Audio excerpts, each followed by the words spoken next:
हज 2021 के लिए फॉर्म दाखिल करने का अमल भले ही 7 नवंबर से शुरू हो गया हो, मगर मध्य प्रदेश में अब तक 7 फॉर्म भी दाखिल नहीं किए गए हैं। हालांकि हज कमेटी के जरिए हज फॉर्म को लेकर भोपाल के 7 तमाम अजला में तैयारी की गई है। कोरोना के खौफ, हज सफर महंगा होने और दूसरी नई शराइत के सबब आजमीन को पेश आने वाली मुश्किलात पर हमारे नुमाइंदे मेहताब आलम ने MP हज कमेटी के CEO दाऊद अहमद खान से खास बातचीत की है। आइए आपको दिखाते हैं। हज 2021 के लिए ऐलान तो हो गया है, लेकिन मध्य प्रदेश की बात करें तो इतनी सुस्त रफ्तारी है कि इतने दिन गुजरने के बाद भी अभी सिंगल डिजिट में ही फॉर्म जमा हुए हैं।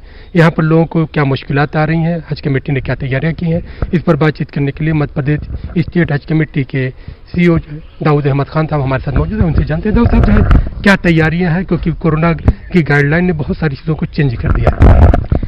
देखिए, सोशल डिस्टेंसिंग को देखते हुए सबसे पहले तो ऑनलाइन एप्लीकेशंस जो हैं वो मांगी जा रही हैं, लेकिन उसके साथ ही हमने अगर कोई यहाँ आ जाता है हमारे हज हाउस पर, तो यहाँ पर भी हमने ऑनलाइन भरने के लिए एक सुविधा यहाँ दी हुई है। ई सुविधा केंद्र स्थापित किया यहाँ पे हमने।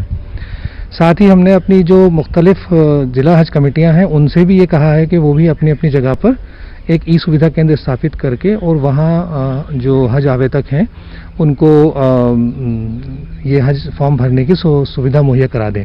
एक तो ये है।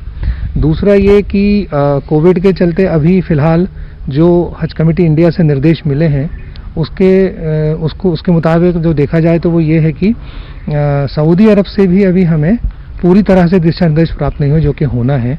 तो ये जो सिलसिला है हज एप्लीकेशन का, ये टेम्परेरी है, मतलब प्रोविजनल है अभी, और जैसे जैसे वहाँ से दिशा निर्देश आएंगे वो इस पर लागू किए जाएंगे।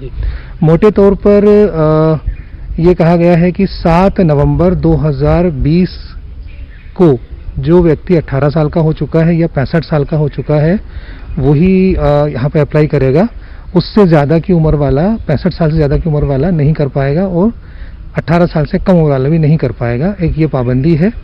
दूसरी पाबंदी ये है कि पहले एक कवर में 5 लोग भी हो जाते थे, लेकिन अभी एक ग्रुप में सिर्फ 3 ही लोग अप्लाई कर पाएंगे। आपने कहा कि प्रोविजनल है, और प्रोविजनल में एक बाद में अगर हज नहीं होता है कोविड की वजह से, तो जो लोग फॉर्म जमा करें 300 रुपये जमा करें, तो क्या रिफंड होंगे या ये नॉन रिफंडेबल है?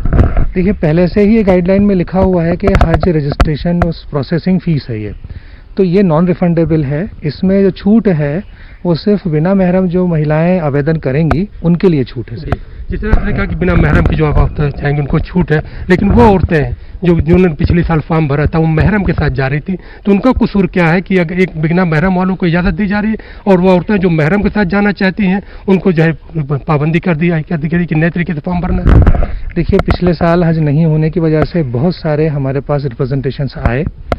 स्टेट हज कमेटी जो है वो इस लेवल पर नहीं है कि वो हज की कारकर्दगी को तय कर सके। ये केंद्रीय हज कमेटी और भारत सरकार का प्रीव्यू है।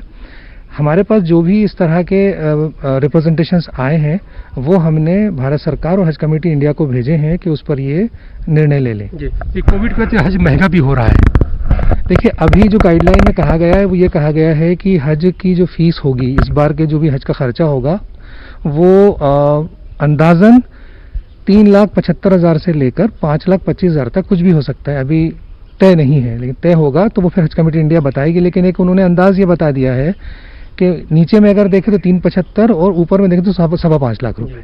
जबकि इससे पहले अगर हम पिछले सालों की बात करें, जो हज पे लोग जो जाया करते थे, अगर अजीजिया कैटेगरी की बात करें तो मैं देखते कि 2.25 लाख रुपए तक में हज हो जाता था जी। लेकिन वो हालात दूसरे थे, अब हालात दूसरे हो गए हैं। तो इन हालातों में कोविड को देखते हुए, सोशल डिस्टेंसिंग को देखते हुए, कमरों के इस्तेमाल को देखते हुए ये सब चीज़ों पे लोड बढ़ेगा। एक कमरे में जहां वो पहले 15 लोग लगाते होंगे, वहां पर सोशल डिस्टेंसिंग के हिसाब से 5 ही लोग बैठेंगे शायद, हो सकता है। उस वजह से ये कीमतें बढ़ेंगी। इस तरह से हम देखते हैं कि हज 2021 के लिए बहुत सारी तब्दीलियां हो रही हैं, और तब्दीलियों की जो अगर बात करें तो गवर्नमेंट ऑफ इंडिया और सऊदी गवर्नमेंट के माबैन जो कुछ भी बातचीत हो रही है, जो खत किताबत हो रही है, उसको देखते हुए है। और अभी ये प्रोविजनली तौर पर जो ये फॉर्म भरा जा रहा है, आखिरी फैसला तब होगा जब सऊदी गवर्नमेंट से वहाँ से क्लियरेंस मिलेगा, तब ये तय होगा कि मध्य प्रदेश यानी हिंदुस्तान को कितना हज कोटा मिला और उसके मुताबिक हज 2021 में कितने लोग प्रवास कर सकेंगे। कैमरामैन उबैद खान के साथ मेहताब आलम, न्यूज़ 18 भोपाल।